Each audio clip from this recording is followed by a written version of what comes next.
본 방송에서 제공하는 투자 정보는 투자 판단에 대한 조언입니다. 방송에서 제공하는 주식의 가치, 가격 상승 및 가격 하락에 대해서는 방송사에서 보장하지 않습니다.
네, 시청자 여러분 안녕하십니까? 오늘장 내일장 출발합니다. 수정입니다. 어제에 이어서 우리 시장 오늘도 상승장이 이어지고 있습니다. 소비자 물가 상승으로 인플레이션에 대한 우려는 여전히 남아있지만 그래도 시장이 관망세로 접어들면서 간밤에 미국 시장도 소폭 상승으로 마쳤고요. 오늘 우리 시장도 상승세에 이어지고 있습니다. 그동안의 낙폭을 어느 정도 회복해 나가면서 코스피 지수는 다시 한번 3,000포인트, 코스닥은 1,000포인트 기대가 모아지고 있는데요. 오늘 코로나19 치료제와 백신 쪽의 이슈가 나오면서 제약바이오주들의 강세 그리고 대형 플랫폼과 일부 게임주 안에서 강세 보여지고 있는 오늘 시장입니다. 저희와 함께 어떤 이슈들이 있는지 하나씩 알아보시죠. 저희가 오전장, 오후장의 이슈들을 실시간으로 전해드리고 있습니다. 유튜브를 통해서도 참여 가능한데요. 유튜브 검색창에 서울경제TV 검색하시고요. 지금 실시간으로 이 방송 시청하시면서 옆에 채팅창에 댓글로 또 방송과 관련된 궁금증, 시장과 관련된 궁금증 남겨주시면 저희가 반영해서 답변 도와드리도록 하겠습니다. 그리고 서울경제TV 언택트 강연회가 이번 주 토요일 오후 1시에 준비가 되어 있습니다. 주요소에서 서경의 부장들로 활동하고 계시는 전문위원님들이 강연회 준비를 해주고 계시는데요. 함께하고 싶으신 분들은 이번 주 토요일 오후 1시에 서울경제TV 더하기 유튜브 채널 들어오시거나 또 다른 문의사항 있으신 분들은 샵 0082번으로 연락 주시면 되겠습니다. 본 방송에서 제공해드리는 정보는 투자 판단에 대한 조언입니다. 해당 종목의 가치와 수익률 보장해드리지 않는다는 점 참고하시기 바라겠고요. 저희 서울경제TV와 서울경제신문은 당사의 브랜드입니다. 서울경제증권TV와는 무관하며 기타 유사 명칭에 주의하시기 바랍니다. 자, 그러면 이 시각에 또 시황을 분석해드리고요. 실시간 검색어 상위 종목과 서울경제TV 특징주 분석해드리는 시간입니다. 이 시각 시황 브리핑 김혜연 캐스터가 전해드립니다. 안녕하십니까. 캐스터 김혜연입니다. 전일 미증시는 CPI 지수가 예상치를 웃도는 지수가 나왔음에도 불구하고 4거래일 만에 반등 흐름이 나와줬습니다. 국내 증시도 원달러 환율이 6거래일 만에 1,180원대로 내려와주고 또 미국발 공급망 문제도 해소될 조짐이 보이면서 어제에 이어서 오늘도 강세 흐름 이어나가주고 있습니다. 그럼 자세한 이 시각 지수 상황부터 살펴보도록 하겠습니다. 코스피 지수 오늘 장중에 2,980선까지도 웃돌았었는데요. 현재는 1.04% 오른 2,975포인트 선에서 움직여주고 있습니다. 이어서 코스닥 지수도 확인해 보겠습니다. 코스닥 지수 오전 중에 강하게 튀어오르면서 현재도 상승세 이어나가주고 있습니다. 2.75% 강세 보이고요. 979포인트 선에서 거래되고 있습니다. 이어서 수급 상황도 확인해 보겠습니다. 개인이 매수로 전환을 해주었습니다. 개인이 182억 원 매수해주고 있고요. 기관은 현재 2,089억 원 매수해주고 있습니다. 외국인이 현재 2,410억 원 매도 우위 보여지고 있습니다. 이어서 코스닥의 수급 상황도 확인해 보겠습니다. 어제에 이어서 오늘도 기관과 외국인의 동반 매수세가 들어와 주고 있습니다. 기관이 234억 원 매수해주고 있고요. 외국인이 1,025억 원 매수하고 있습니다. 개인이 현재 1,057억 원 매도 우위 보여주고 있습니다. 이어서 오늘 상승하는 업종 테마 확인해 보도록 하겠습니다. 오늘 해운주들이 강하게 시세를 분출을 해주고 있습니다. 해상 운임이 올 4분기 성수기를 맞이해서 치솟고 있다라고 하는데요. BDI 지수도 13년 만에 최고치 달성을 했다라고 합니다. 선박 공급이 여전히 부족한 상황에서 중국의 전력난과 유럽해양 천연가스 공급 차질로 인해서 물동량이 증가하는 것이 지수 상승을 견인하고 있다라고 합니다. HMM은 최근에 약세 흐름이 보여졌었죠. 주가에 영향을 주었던 배당과 영구 전환사채 조기 상환에 대해서 검토하고 있다라고 합니다. 현재 1.54% 강세 흐름 보여지고요. 29,750원에 거래되고 있습니다. 흥하해운도 오늘 장 초반부터 강하게 올라왔었죠. 현재 상한가 터치를 했습니다. 다만 흥하해운에 대해서는 외국인들이 7거래일 연속 매도하고 있다는 점 주의를 해보셔야겠습니다. 대한해운도 현재 7%대 오름세 가져가고 있고요. 2,900원에 움직이고 있습니다. 이어서 하락하는 업종 테마 살펴보겠습니다. 어제에 이어서 오늘도 항공주들이 약세 흐름 보여지고 있습니다. 간밤 미증시에서도 델타 항공이 5% 넘게 급락세가 보여졌었는데요. 오늘 국내 증시에서도 항공주들이 힘이 다소 약한 모습이 보여지고 있습니다. 최근에 국제 유가가 상승세를 보이면서 4분기 항공주들의 실적이 좋지 않을 것이란 분석들이 나오면서 약세 보여지고 있습니다. 대한항공 현재 1.44% 하락세 보여지고요. 37,700원에 거래되고 있습니다. 아시아나항공도 2.89% 밀려난 23,500원에 진에어 현재 4% 낙폭 보여집니다. 21,550원에 움직이고 있습니다. 이어서 증시 탑10 확인해 보도록 하겠습니다. 실시간 검색 상위 종목의 삼성전자 오늘도 이름을 올렸고요. 카카오 어제 이어서 오늘도 강세 흐름 이어나가주고 있습니다. 석영이 뽑은 특징주 확인해 보면요. LG화학 오늘 갭상승 출발을 했는데 특징주로 뽑아봤고요. 롯데레탈은 업황과 실적이 다 좋다라면서 목표가 상향 조정 리포트 나왔습니다. 오늘 힘을 받으면서 7%대 오름세 기록해주고 있습니다. 에이펙트는 비메모리 반도체 사업 순항 소식에 오늘 강세 흐름 보여지고 있습니다. 그럼 먼저 국전약품부터 살펴보도록 하겠습니다. 국전약품이 코로나19 치료 후보 물질인 나파모스타트의 제조 방법을 특허 등록을 했다라고 합니다. 현재 이 후보 물질로 코로나19 치료제 임상 실험을 진행 중인데요. 기존 치료제들보다도 효과가 뛰어나다는 연구 결과가 나오면서 이 후보 물질에 대한 생산 제조 방법이 더욱 주목이 될 수 있다라는 긍정적인 이야기 나와주고 있습니다. 현재 21%대 급등세 보여지고요. 15,150원에 움직이고 있습니다. 두 번째로 살펴볼 종목은 위메이드가 있습니다. 오늘 게임주들이 흐름이 전반적으로 좋았습니다. 그중에서도 위메이드의 오름세가 눈에 띄는 하루인데요. 위메이드의 미르포가 글로벌 동시 접촉자 수가 80만 명을 돌파를 했다라고 합니다. 위메이드의 대표작인 미르2가 2005년에 80만 명을 달성한 이후로 처음이라고 하는데요. 현재 이런 흥행에 힘입어서 글로벌 시장에서의 영역도 키워나가고 있다라고 합니다. 현재 26% 오른 11만 4,600원에 움직여주고 있습니다. 마지막으로 살펴볼 종목은 LG화학이 있습니다. LG화학 오늘 갭상승 출발을 했습니다. 2달 만에 다시 80만 원대를 복귀를 했는데요. GM 리콜 관련 충당금을 설정을 하면서 그간 주가에 영향을 주었던 불확실성이 해소가 되면서 투자 심리가 개선이 됐다라는 풀이가 나와주고 있습니다. 다만 향후 충당금 설정 비율과 또 화재로 인한 중장기적인 수주 경쟁력을 해결을 해야 한다라는 숙제가 남아 있다라고 합니다. 현재 3.47% 강세 보이고요. 83만 6천 원에 움직이고 있습니다. 지금까지 증시 탑10 확인해 봤습니다. 네, 이 시각 시황 브리핑 전해드렸습니다. 대부분의 업종들이 상승을 하고 있는데요. 오늘도 어제에 이어서 부진한 업종으로 항공주를 뽑았습니다. 그리고 국전약품 위메이드 오전장부터 이 상승세 계속 주의 깊게 보고 계실 텐데요. 객장 상황 연결해서 오늘 시장 좀 더 자세하게 들여다보도록 하겠습니다.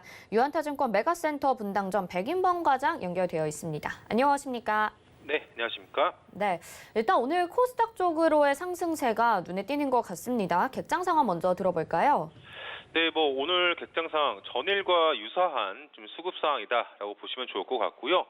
외국인 같은 경우 오늘 코스피 시장에선 매도세를, 코스닥 시장에선 좀 매수세를 좀 보여주고 있는 상황입니다.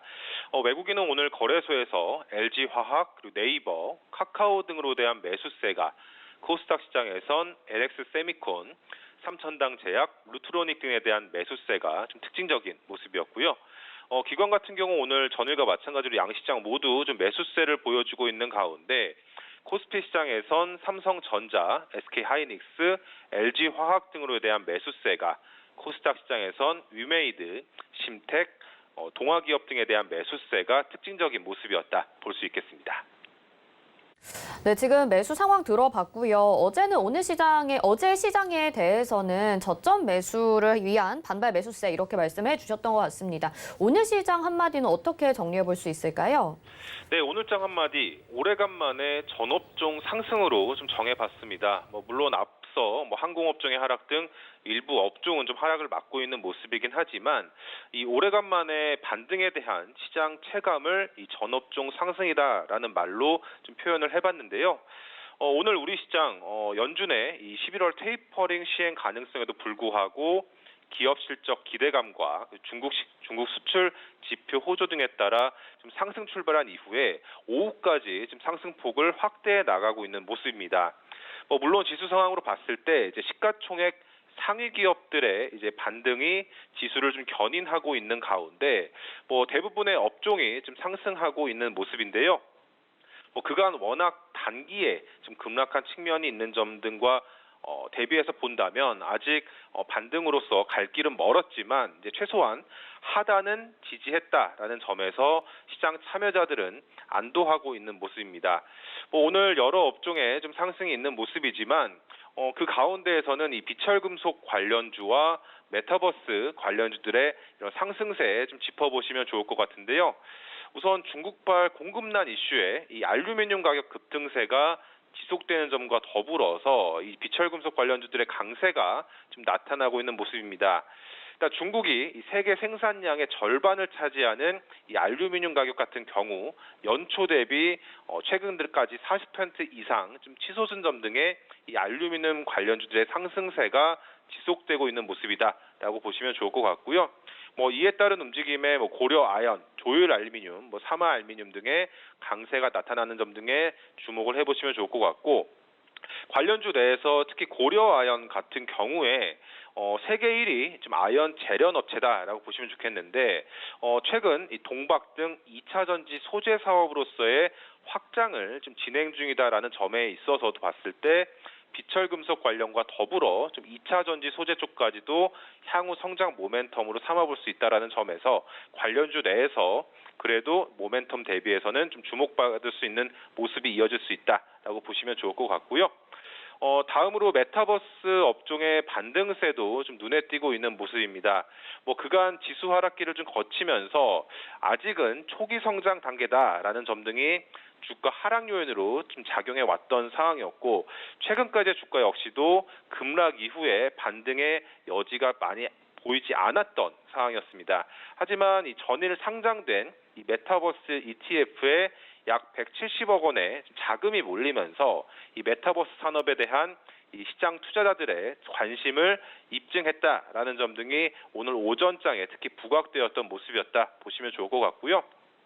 이 각 ETF별로 편입 종목 차이는 있겠지만 이러한 수급적 요인 등에 대한 기대감이 좀 맞물리면서 대표적인 메타버스 관련주로 꼽혀지고 있는 자이언트 스텝, 알체라, 맥스트 등의 이런 주가 강세가 눈에 띄는 모습이었다 볼 수 있겠습니다. 마지막으로 향후 시장 흐름을 좀 조심스럽게 예측을 해보자면 이 워낙 급락했던 시장 상황 속에서 이런 최근에 특히 오늘의 급등은 박스권 하단은 최소한 지지하고 있는 모습이다. 그리고 그간 급락 요인 중 하나로 좀 부각이 되었던 이 글로벌 공급망 병목 현상이 좀 완화되고 있는 시그널이 관찰이 되고 있다라는 점에서 향후 시장 반등에 대한 부담을 가지시기보다는 시장 반등은 강하진 않더라도 이러한 반등 흐름은 당분간 이어질 전망이 우세하다라는 점을 참고하시면서 향후 시장 대응에 참고해보자는 의견 드리겠습니다. 네, 오랜만에 전업종 상승 이렇게 오늘 시장을 정리를 해주셨는데 그만큼 오랜만에 정말 우리 시장에 긍정적인 이슈들이 작용을 하고 있는 것 같습니다. 비철금속 관련주와 메타버스 관련주들 말씀해 주셨고요. 당분간은 그래도 조정 이후에 반등이 나오고 있는 상황 나올 수 있으니까요. 계속 시장 좀 긍정적으로 바라보면 괜찮을 것 같네요. 오늘 말씀 여기까지 듣겠습니다. 고맙습니다. 네, 감사합니다. 네, 이시각객장의 백인범 과장과 함께했습니다. 자, 이어서는요. 오늘장 이슈 알아보는 시간인데요. 주요 섹터 알아보는 시간 가져보도록 하겠습니다. KTB 투자증권의 이성훈 과장 연결되어 있습니다. 안녕하십니까?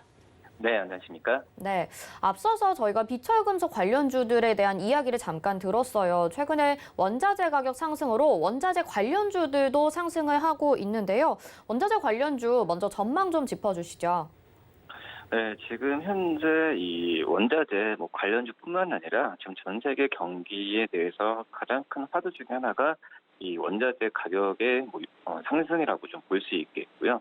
그만큼 이제 인플레이션의 주요 요인이라고 좀 볼 수 있겠는데, 지금 당장 어떤 원자재 가격 상승 랠리가 멈출 수 있다, 방향을 바꾸기에는 힘들다라고 좀 생각이 되고 있고요. 상승 추세가 지속되면 지속됐지 하향 추세로 갈 확률은 굉장히 좀 적은 그냥 분위기라고 볼 수 있겠습니다. 우선 여러 가지 요인이 있겠죠. 하지만 가장 직접적인 요인 같은 경우가 이 코로나에 의한 실물 경기 회복도 있겠고, 제가 봤을 땐 개인적으로는 이 친환경 정책이 가장 크지 않나 판단이 됩니다. 지금 이제 친환경 정책으로 인한 어떤 원자재에 대한 생산에 대한 부분을 좀 제한하는 구조를 좀 가고 있고요. 그렇기 때문에 이 공급이 수요를 맞춰주지 못하고 있기 때문에 지금 원자재 가격에 대한 상승세는 당분간 이런 글로벌 친환경 정책이 바뀌지 않는 한은 이어지지 않을까라고 좀 판단되고 있고요. 이 올해 상반기에 미국 같은 경우에는 이 증가한 수요에 대비하기 위해서 수출을 전년 대비해서 42%까지 늘리는 모습 보여주었는데, 하지만 플랜트 가동률이 이미 좀 높은 상태고 전 세계 공급 부족을 어떻게 보면은 이 미국의 수출만으로 해결하기는 역부족입니다. 그렇기 때문에 호주와 카타르에서 이 천연가스죠, 이 신규 천연가스 플랫폼 증설 계획이 있지만 현재로서 봤을 때도 이 공급 부족 문제를 해결하는 부분은 시간이 걸린다라고 좀 판단이 되고 있습니다. 그렇기 때문에 이 천연가스에 대한 부분에 있어서 이 석탄이나 석유로 대체할 수도 있겠지만 아시겠지만 석탄과 원유 가격도 지금 가파르게 상승세를 지금 보여주고 있기 때문에 이 천연가스에 대한 부분만으로 시장을 판단의 어떤 경기를 이 소비 수요를 이끄는 부분은 한계가 있다라고 좀 더 강하게 좀 주장하는 부분이라고 볼 수 있겠습니다. 우선 지금 현재 봤을 때도 이 친환경 정책은 어떤 이 유럽 EU를 포함해서 전 세계가 이 부분을 어떤 태클을 걸 국가는 거의 없지 않을까라고 좀 판단이 되고 있고요. 그렇기 때문에 어떤 경기 쪽에 봤을 때는 이 협상력이 높은 대형 기업들이 어떤 최소화할 수 있는 공급망 문제와는 틀리게 여러 가지 면에서 봤을 때는 이 중소형 어떤 피해를 볼 수 있는 기업들도 나타난다라고 좀 판단이 좀 되고 있습니다. 역시 가장 큰 이제 이 원자재 상승이 시장에 영향을 긍정적인 것보다는 부정적인 영향을 더 줄 수가 있겠지만, 역시 원자재 관련도 종목으로 들어간다고 한다면은 수혜를 보는 기업들도 많다라고 말씀드릴 수 있겠고요. 대표적으로 제 추천준제 LX 인터내셔널 말씀을 드릴 텐데, 이 LX 인터내셔널 같은 경우에는 아시다시피 그전에 LG 상사였습니다. 이 LX 인터내셔널에 대한 부분에 있어서 지금 증권회사는 이런 석탄 가격의 상승과 함께 목표 주가를 늘리고 있는 상황이다라고 좀 볼 수 있겠고요. 수급 붉은형 역시 석탄도 계속 나오겠죠. 이 발전용에 대한 어떤 가격 강세가 좀 이어지고 있는 상황이기 때문에 이 석탄 또 유연탄 가격 강세가 이어질 가능성이 크다라고 좀 판단되고 있습니다. 그렇게 되면 자원개발 쪽에서 실적은 더 탄탄해질 가능성이 있다라고 좀 판단이 되고 있고요. 지금 현재 3분기 영업이익은 1,700억 이상은 예상이 되고 있는데, 이 작년 대비해서 400% 가까운 이 증가 추세라고 볼 수 있겠습니다. 우선 지금 봤을 때도 이 LX 인터내셔널의 지금 PBR은 1배를 적용하면서 이 목표 주가를 최대 4만 원 후반대까지 좀 잡고 있는데, 이 3분기 실적에 말씀드렸던 1,700억 이상이 나온다고 한다면은 이 목표 주가에 대한 부분, 지금 현재 가격보다는 좀 괴리감이 있긴 하지만 충분히 가능성이 좀 있지 않을까라고 좀 판단되고 있고요. 이 자원개발뿐만 아니라 물류나 이 IT 트레이딩 쪽에서의 성장이 나와주면서 이런 부분 같은 경우에도 이 LX 인터내셔널 주가를 좋게 좀 작용할 가능성이 크지 않나 이렇게 판단되면서 LX 인터내셔널 추천주로 말씀드리고 있습니다. 네, 이렇게 친환경 정책으로 가는 과도기 안에서 공급은 줄고 수요는 늘다 보니까 계속 가격이 상승할 수밖에 없는 것 같습니다. 일단은 좀 장기적인 관점에서 바라봐야 될 것 같은데 관심주로 LX 인터내셔널 말씀을 해주셨습니다. 계속 관심 있게 보면서 어떻게 정책이 변해가는지 또 공급 문제는 어떻게 해결이 되는지 살펴보면서 대응해야 될 것 같습니다.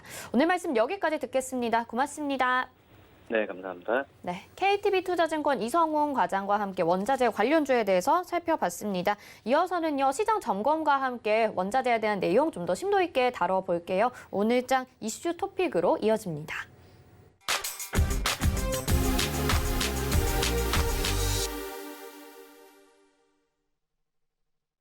네, 원전주가 다시 탄력을 받을지 오늘 두산중공업도 급등을 하게 됐는데요. 이런 시장 상황 알아보면서 같이 이야기 나눠보는 시간 가져보도록 하겠습니다. YG경제연구소의 차영주 소장 연결되어 있습니다. 안녕하십니까? 예, 안녕하십니까. 차영주입니다. 네, 오늘도 어제 상승 흐름을 이어받고 있는 우리 시장입니다. 코스피가 3,000포인트, 코스닥은 1,000포인트 다시 회복을 할 수 있을지 지금 시장 어떻게 보시는지 점검 좀 도와주세요.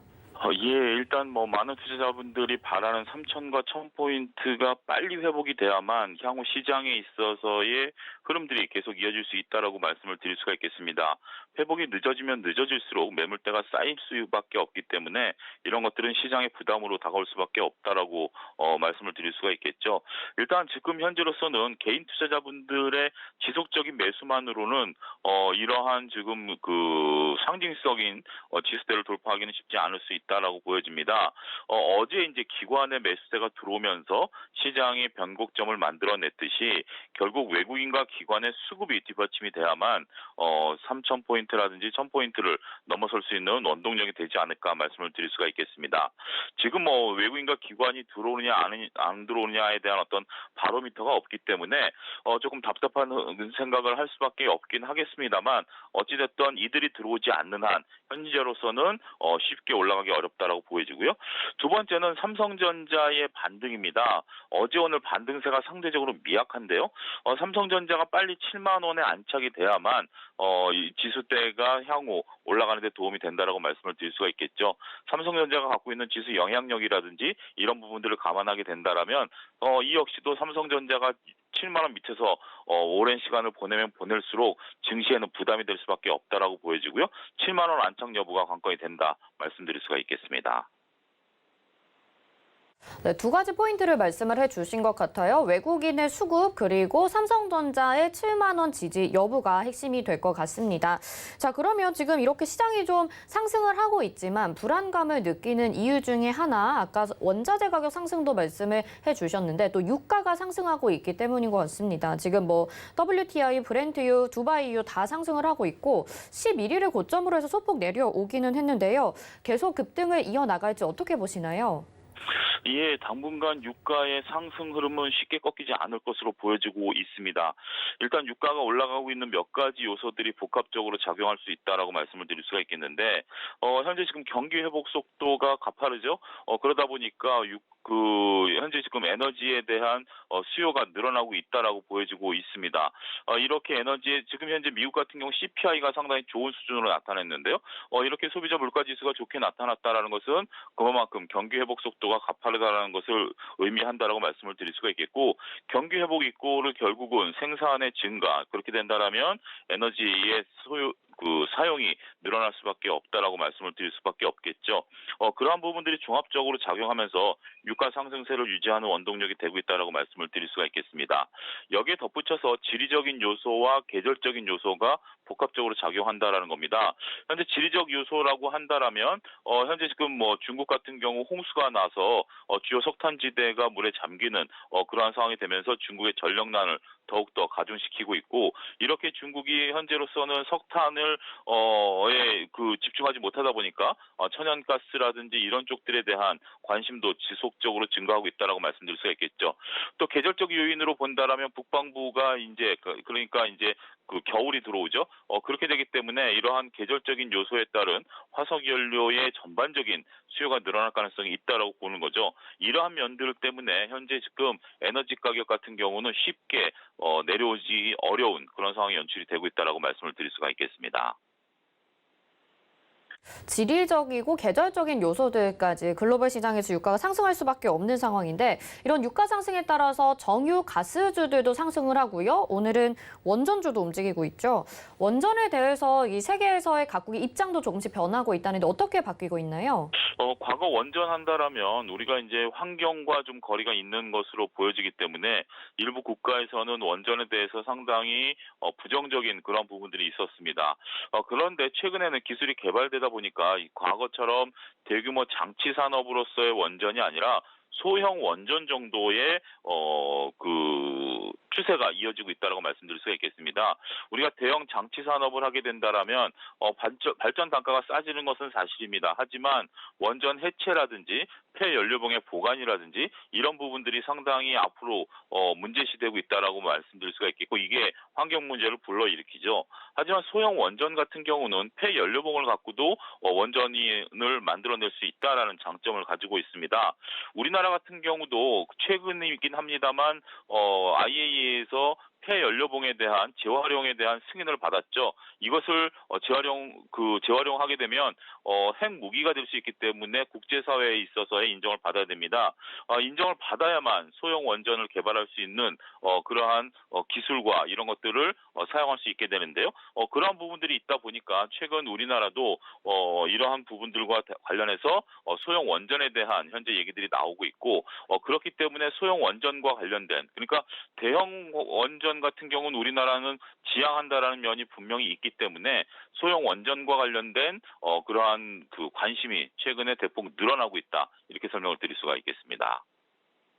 소형 원전들은 오히려 개발을 이제 하고 있는 상황이다라고 말씀을 해주셨습니다. 우리나라도 역시 이 지금 소형 원전 개발에 좀 착수를 하고 있는 것 같고요. 그러면 이 원전주 계속 관심을 가져가봐야도 좋을지 관련해서 보면 좋을 종목까지도 한번 말씀해 주시죠.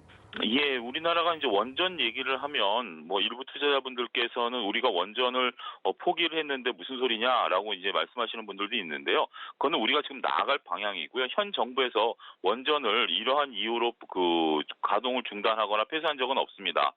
특히 내년 같은 경우 원전 예산이 오히려 4% 늘었습니다.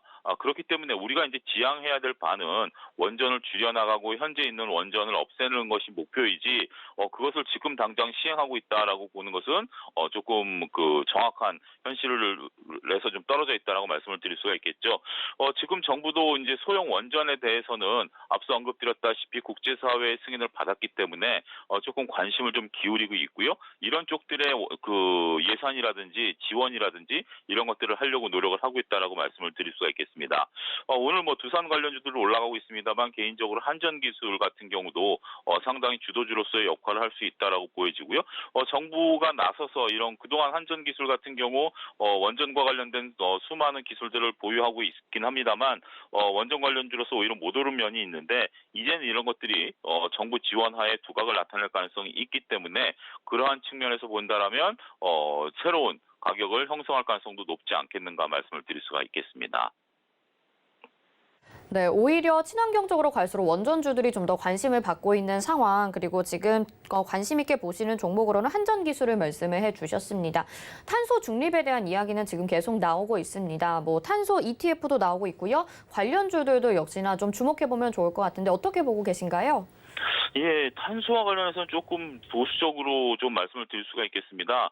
왜냐하면 탄소 중립에 관련된 것은 국제사회에 있어서의 방향성은 맞죠. 하지만 아직까지 탄소 중립을 나아가는 방향에 있어서 전기차라든지 뭐 수소 경제라든지 이런 것들이 이루어지기는 있습니다만 뚜렷하게 탄소 중립과 관련해서 어떤 방식으로 어떤 기업이 나선다라고 보기는 어렵다라고 말씀을 좀 드릴 수가 있겠습니다.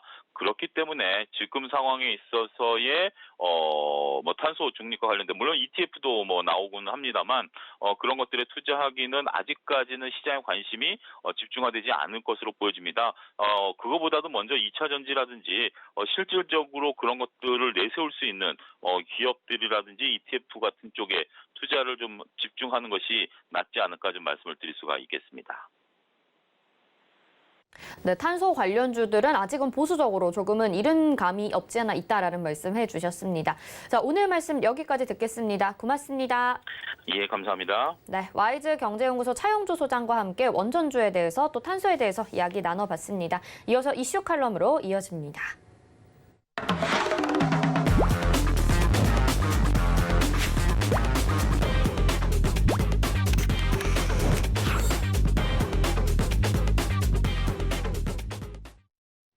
네, 시장 핵심 이슈 짚어보는 이슈 칼럼 시간입니다. 오늘은 미중산업경제연구소의 조용찬 소장과 함께합니다. 소장님 안녕하십니까?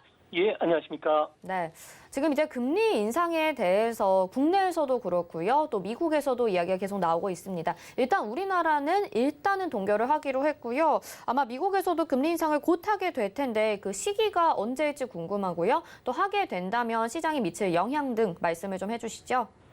네, 미국 같은 경우에는 현재 그 테이퍼링이 11월 달부터 시작이 될 것으로 보여지는데요.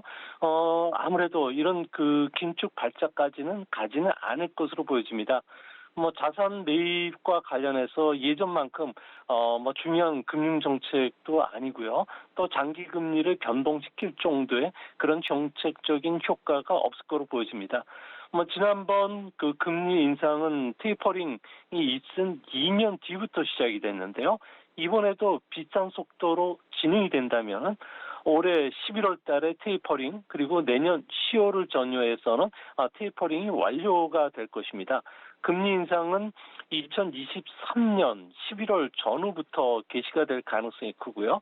또 국채 보유를 아예 줄이는 시점은 그 뒤 2년 뒤인 2025년 전후가 된다는 점에서 시장에서 너무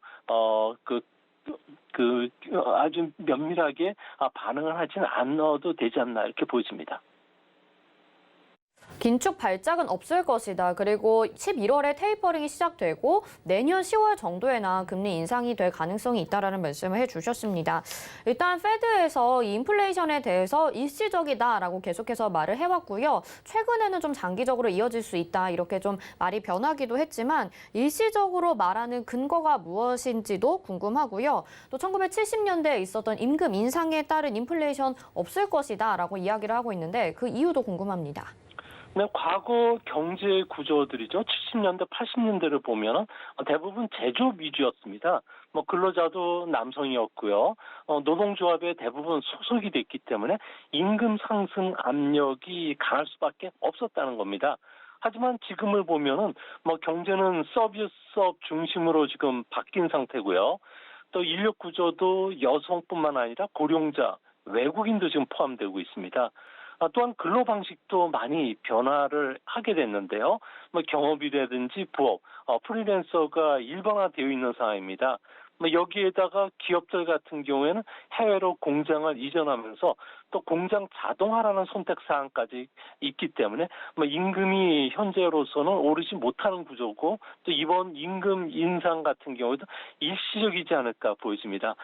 현재 우리나라 같은 경우에는 아무래도 내년도 경기가 상당히 어렵긴 하겠지만 중요한 것은 생산 자원 이동이 지금보다도 더 유연해질 것이고요. 기업과 노동자들도 새로운 산업 구조라든지 새로운 시장 환경에 빠르게 적응하고 있다는 점에서 스태그플레이션 현상 같은 경우에도 만약의 경우 일시적으로 찾아오더라도 장기화될 가능성은 거의 없다는 점에서 물가 상승 압력도 조만간에 내년도에 들어가면은 안정되지 않을까 보여집니다. 근무 환경이 변하고 있기 때문이다 이렇게 생각을 해보면 좋을 것 같은데 인플레이션, 이 물가 상승이 일시적이라고 보는데도 이렇게 통화정책, 금융 정상화 과정을 바꿔가는 이유는 뭐라고 보시나요? 네, 금융시장의 불안정성이 늘 그 연준의 그 뇌리 속에 있는데요. 코로나 충격 이전부터 미국에서는 대출 담보부 증권 그리고 자산 유동화 기업어음 상업용 부동산 담보 증권과 같은 증권화 상품들은 고평가가 되어 있는 상태였습니다. 이뿐만 아니라 정크 번드라든지 투자 등급 채권 중에서 최하위 수준인 트리플 B 회사채 같은 경우에도 버블 붕괴의 위험 신호들이 계속 울리는 상태인데요. 금융 정상화를 늦춘다면은 시장에 더 큰 혼란이 발생할 수 있다고 보고 있습니다. 아무래도 고위험 자산을 많이 보유하고 있는 헤지 펀드라든지 머니마켓 펀드에서 MMF 같은 경우에는 뭐 그림자 금융 부분에도 큰 손실이 발생한다면은 이들 상품의 대규모 해약 사태들이 일어날 가능성이 큰데요. 이렇게 되면은 당장 유동성이 높은 종목부터 투매할 수밖에 없기 때문에 금융시장을 억누르는 내관이 될 수 있다는 점에서 금융 정상화는 FRB가 꼭 정상화를 추진하는 이런 배경이 됐던 것으로 보여집니다.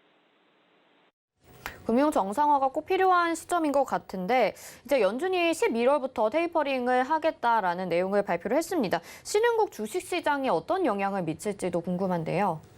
네, 신흥국 주시장 같은 경우에는 아무래도 충격이 좀 있을 거로 보여지는데요. 뭐 월가 거물들 같은 경우는 연준이라든지 연방 정부가 돈을 너무 많이 풀어서 자산 가격에 거품이 발생하고 있기 때문에 뭐 주가 조정은 불가피하다고 보고 있습니다. 뭐 테이퍼링과 관련해서 긴축 발작은 일어나지 않아도 뭐 주가라든지 통화 가치는 동박하는 현상들이 계속 일어날 수밖에 없는데요. 최근 미국에서 3번의 금리 인상 국면이 있었습니다. 94년, 99년 그리고 2004년도에 있었는데 미국보다는 신흥국 특히 우리나라의 주가 하락폭이 컸다는 겁니다. 뭐 금리 인상 기간 중에 미국 증시는 9.7% 하락한 반면에 신흥국은 10.2% 하락했고요. 우리나라는 미국의 2배인 19.3%가 하락했기 때문에 아무래도 미국 증시보다 국내 증시의 변동성이 큰 것도 이 때문인 것으로 보여집니다. 아무래도 신흥국 그리고 우리 국내 시장에는 조금 부정적인 영향이 나타날 수 있다라는 말씀 해주셨으니까 잘 대응해봐야 될 것 같고 자 이번에는 또 다른 이야기를 좀 해보겠습니다. 미국과 중국이 지난주 9일이었죠. 장관급 무역 회의를 하게 됐는데요. 어떤 내용을 하게 됐는지 논의를 했는지 이 부분도 알려주시죠. 네, 아무래도 미국 같은 경우에는 뭐 1단계 무역 합의에 따른 이행사항과 관련해서 뭐 수입 확대를 요구를 했는데 여기에서 국유 기업과 관련해서 우대하는 정책, 또 거액의 산업 보조금을 계속 펴는 것과 관련해서는 재검토를 강력하게 요청했습니다. 뭐 비시장적인 정책이나 관행도 지금 문제를 삼고 있는데요. 반면에 중국 입장에서는 이런 문제보다는 미국이 먼저 추가 관세라든지 제재를 철폐를 하라고 요구를 하고 있습니다. 그리고 자신들의 성장 모델이라든지 국유기업 중심의 산업 정책은 전혀 폐지할 생각이 없다는 강경 입장을 고수했는데요. 뭐 양국 간의 입장 차가 워낙 크기 때문에 아무래도 앞으로 추가적인 무역 회담이 계속 일어날 것으로 보여지고요. 또 중국 같은 경우는 이전처럼 계속 미국의 요구에 거부하지는 않을 것으로 보는 이유 중에 하나가 당장 11월 달이면 제6차 전체 회의죠. 6중전회가 열리게 됩니다.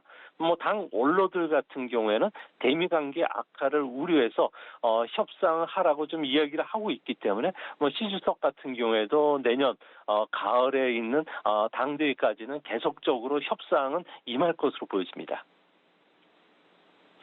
네, 이 미중 무역 갈등은 뭐 하루 이틀의 일은 아닌 것 같은데 또 얼마 전에 미국이 1단계 협정을 지키라고 또 중국을 압박을 하게 됐습니다. 이 1단계 무역 협정 내용이 어떤 것이고 또 미중 무역 갈등 다시 한 번 더 발발될 수 있을지 어떻게 보시나요? 네, 트럼프 행정부 같은 경우에는 25% 고율 관세를 부과시켰는데 바이든 같은 경우에는 절대 이 부분에 대해서는 뭐 손대지는 않겠다고 이야기를 했고요. 또 대중국 무역 적자가 늘어나는 상황이기 때문에 이제 앞으로 중국이 약속했던 농산물 435억 달러 수입 그리고 미국산 제품이나 서비스와 관련해서 2년간 걸쳐서 2천억 달러 추가 구매 약속은 꼭 지키라는 겁니다. 미국 같은 경우에는 올해까지 60%밖에 약속 이행률이 되질 않았는데 이 중에서도 항공기는 19%, 자동차는 38%로 매우 저조한 수준입니다. 내년 가을 중간 선거에서 공화당의 공격 빌미가 될 수가 있고요. 또한 지금 당장 선거가 치러진다면은 다수당 지위를 공화당이 뺏길 수가 있기 때문에 이 부분과 관련해서는 미국이 강하게 요구할 것으로 보여지는데요. 이 때문에 다음번 회의에서는 뭐 산업 보조금과 관련된 불공정 무역 관행을 시정하라는 압박이 더 강해질 것으로 보여지고요. 또한 수입 약속을 이행하지 못했을 경우에는 통상법 301조에 따라서 제재 관세를 다시 부과할 것이라는 아주 강경 입장을 고수하지 않을까 보여집니다.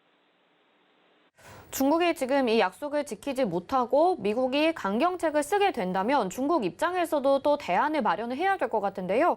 시진핑 주석이 어떤 대응책을 내놓을지도 궁금한데 어떻게 보시나요? 네, 지금 당 같은 경우에는 시진핑이 거의 장악을 했다고 하지만 실질적으로 강경 보수파의 목소리에 시 주석의 상기 임기가 걸려 있다고 보시면 됩니다. 이 때문에 당 보수파들의 목소리가 점점 강해지고 있는데요. 이 때문에 10월 말에 있는 G20 정상회담, 또 영국에서 열리는 기후변화 회의에서도 시진핑이 참가지는 못하는 것으로 보여집니다. 아무래도 이 회의에 참가하면은 시 주석에 대해서 여러 가지 압박들이 있을 거로 보여지고 있는데요. 시 주석 같은 경우는 앞으로 자신이 주도하는 국제 질서를 계속 만들어가겠다고 밝혔던 만큼 CPTPP에 가입을 하면서 미국이 자신 주도의 통상 질서를 써가는 거에 대해서 중국도 여기에 개입하려고 할 것으로 보여지고요.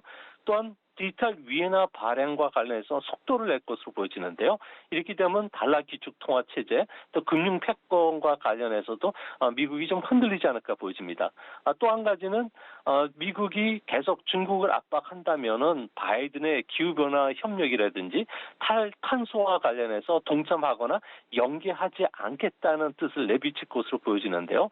이 때문에 내년 가을 중간 선거를 전후해서는 미중 간의 무역 갈등이 아주 고조될 가능성이 있고, 이에 따라서 우리나라 환율이라든지 그리고 주시장에도 큰 변동성을 초래할 가능성이 있지 않나 이렇게 보여집니다.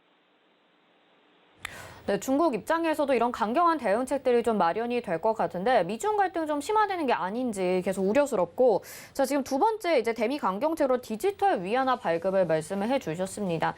중국 입장에서는 이 달러의 기축통화 약화시키기 위해서 디지털 위안화 계속 노력을 하고 있는 상황인데, 세계적으로 디지털 위안화가 쓰이게 된다면 달러는 어떻게 될 것인지 또 우려스러운 목소리도 있거든요. 여기에 대해서는 어떻게 보시나요? 네, 중국은 2023년도부터 해외에서도 디지털 위안화를 사용할 수 있게 계획을 짜고 있는데요.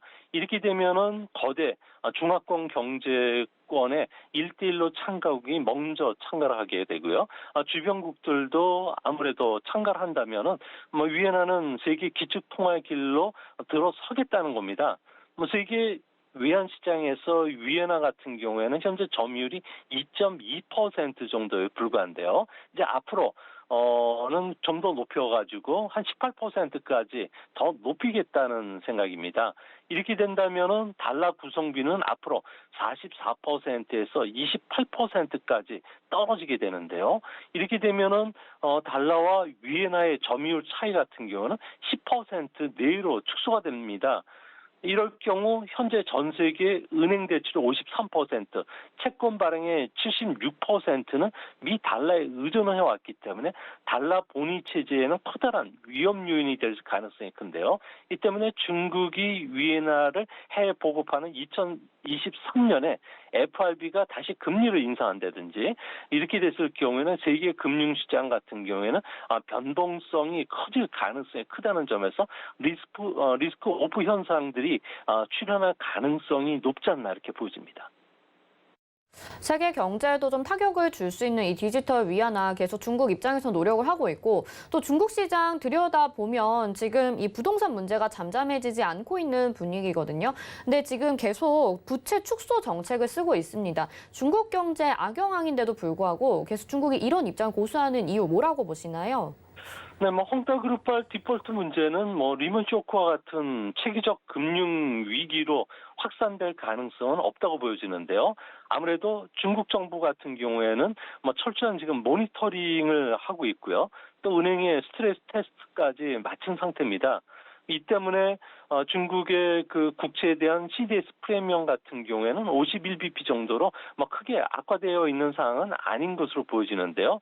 다만 홍다발 신용 위기로 인해서 부동산 개발 회사들 같은 경우에는 해외 채권 시장에서 자금 조달이 상당히 어려운 상황입니다. 앞으로 더 많은 기업들이 투자 부적격 신용 등급을 계속 받을 가능성이 크다는 점에서 많은 기업들이 국유 기업의 자회사가 되든지 파산하는 기업들은 계속 늘어날 수밖에 없는 그런 그 위상입니다. 네, 알겠습니다. 자, 중국 경제가 어려운 이유가 이 정치적인 문제랑 또 얽혀 있잖아요. 구체적으로 구조적인 이유는 뭐에 있다고 보시나요? 네, 지금 현재 중국 같은 경우에 그 자금난에 시달리는 대형 부동산 회사들을 보면 뭐 헝따나 환양리엔 그리고 롱창, 헝령, 비양 같은 경우에는 대부분 상하이방이나 장수방 그리고 광둥성 파들에 의해서 지원 속에 성장한 회사들입니다. 특히 환양리엔 같은 경우에는 뭐 상하이방이 2인자인 쩡쩡의 친동생의 딸 정바오바오가 운영하는 회사인데요. 불과 2억 달러의 달러 채무를 갚지 못해서 채무 불이행 사태가 났습니다.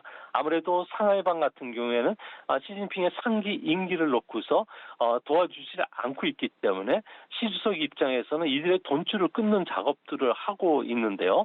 이 때문에 중국 안에서 정적 그 세력이라고 할 수 있는 그 소위 말해서 그 공안이라든지 그리고 정법개통 쪽에 그 사정이 지금 가장 크게 불고 있고요. 또한 개혁 개방 이후에 홍색 귀족들이 많이 또아리를 털고 있는 뭐 전력이나 석유, 통신, 금융, 엔터테인먼트 쪽과 관련된 많은 기업들이 현재 그 타겟이 되면서 자금난에 시달리고 있다고 합니다. 시진핑 주석 같은 경우는 이참에 부패 고리를 차단해서 기득권층의 돈줄을 말리겠다는 생각을 갖고 있는데요. 이 때문에 앞으로 중국에서는 가을철 육정 전에까지는 사실상 시 주석의 3기 임기를 확장하고 싶어 하기 때문에 뭐 호랑이급 인사뿐만 아니라 파리급 인사 그리고 또 홍색 귀족이 장악한 산업에 대해서는 진짜 진검성부가 일어날 수 있다는 점에서 중국의 정치적 경제적 혼란은 올해 11월 달까지가 가장 절정에 달하지 않을까 보여집니다. 결국엔 정치적인 내용이 주요 내용으로 얽히게 되면서 지금 여러 숙청 작업들과 이런 정치적 갈등까지 나타나고 있는 상황인데 중국의 부동산 문제 아까 질문을 드렸습니다. 추가적으로 또 한 가지 질문을 드려보자면 글로벌 부실 채권 절반이 중국의 부동산 관련된 내용이라고 해요. 여기에 대해서 좀 말씀 부탁드릴게요. 네, 뭐 중국 경기가 냉각이 되면서 부동산 개발 회사뿐만 아니라 뭐 건축 자재, 중장비, 인테리어 관련된 그 한 50여 개 부동산 관련 기업들이 갖고 있는 총 부채는 1경 8천조 원 정도가 된다고 합니다. 이 내용이 부실화될 수 있다는 보고서들이 많이 나오고 있는데요. 1경 8천조라는 금액은 중국 금융 시스템의 대출 금액의 35%에 달하고요. GDP의 100% 정도에 달하는 규모입니다. 부동산 경기가 위축이 되면 이런 부실 채권이 더 많아질 뿐만 아니라 작년에 중국에서는 토지 매각 대금이 1조 3천억 달러 규모였는데요. 부동산 경기가 꺾이거나 신용 불안이 발생한다면 중앙정부나 지방정부의 세수가 50%가 사라질 수가 있습니다. 뭐 이렇게 되면은 내년도 중국 경기가 어려워지면 투자주도의 성장을 해야 되는데 더 이상 투자주도의 성장도 어려워지면서 경기 연착륙이 찾아올 수밖에 없다고 합니다. 하지만 중국 정부 입장에서는 도덕적 해이를 가져온 기업에 대해서 자금 지원을 했을 경우에는 시장에 잘못된 그 신호를 줄 수가 있기 때문에 자구 노력 없이 지원해주는 이런 사업들은 없다는 측면에서 앞으로 많은 그 부동산 개발에서 또 부동산과 관련된 기업들의 도산들은 앞으로도 계속 이어지지 않을까 생각이 됩니다. 네, 알겠습니다. 오늘 말씀 여기까지 듣겠습니다. 고맙습니다. 예, 감사합니다. 네, 지금까지 미중산업경제연구소의 조용천 소장과 함께 글로벌 경제에 대해서 이야기 들어봤습니다. 자, 오늘장 내일장 저희가 준비한 소식 여기까지고요. 또 잠시 후에 마감 임박 60분의 승부도 여러분들 기대 많이 해주시길 바라겠습니다. 또 서울경제TV 저희 온라인 강연회가 준비가 되어 있죠. 이번 주 토요일 오후 1시입니다. 서울경제TV 더하기 유튜브 채널 검색하셔서 시간 맞춰서 들어오셔도 되고요. 또 다른 문의사항 있으신 분들은 샵 0082번으로 문의 내용 보내주시면 되겠습니다. 금일본 방송에서 제공해드리는 정보는 투자 판단에 대한 조언입니다. 해당 종목의 가치와 수익률 보장해드리지 않는다는 점 참고하시길 바라겠고요. 저희 서울경제TV와 서울경제신문은 당사의 브랜드입니다. 서울경제증권TV와는 무관하며 기타 유사 명칭에 주의하시기 바랍니다. 잠시 후 마감 인박 60분의 승부로 다시 돌아오겠습니다. 고맙습니다.